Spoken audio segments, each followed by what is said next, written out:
childcare setting. So we need to be sure that we're getting funding if we can from the state, because at the end of the day, everyone wins in that situation.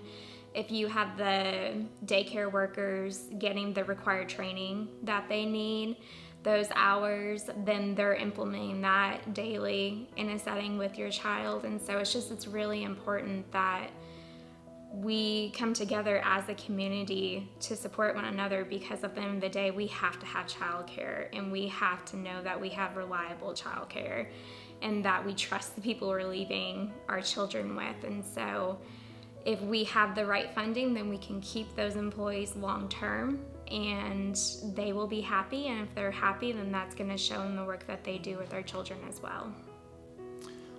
I feel like the community has a very, very strong responsibility to play in the early childhood education. And what I mean by that is when you start factoring in not only the social and emotional aspect of development in children at that young of an age, and cognitive development, obviously, but if we could measure or quantify the financial aspect of the more prepared that these children become at an early age and what that contributes down the road. Not just, hey, as an employer in the community, every time one of my employees has to take time off of work because their kid is sick and can't go to daycare, that costs money out of my pocket and man hours and all this, time missed out of work and all the HR headache and nightmare.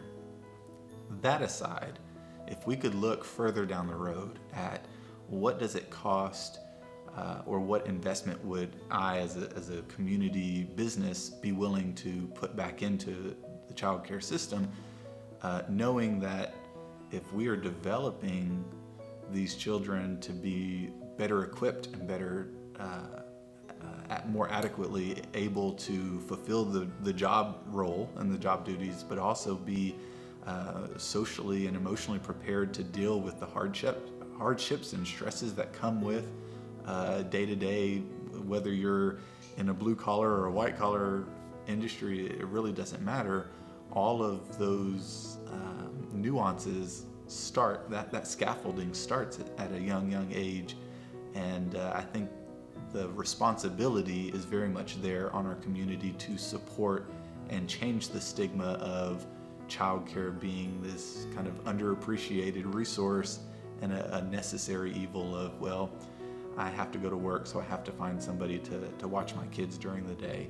That is such an oversight and an oversimplification of a very drastically important resource in our community that oftentimes gets overlooked and underfunded and underappreciated. So I think there is a lot of opportunity there for our community to come together and invest time, resources, and financially into bolstering early childhood education and seeing that as an investment in future workforce. We would like to thank all of those who participated in our endeavor to show the impact of quality care in our community. Get involved, contact our office with the information shown below.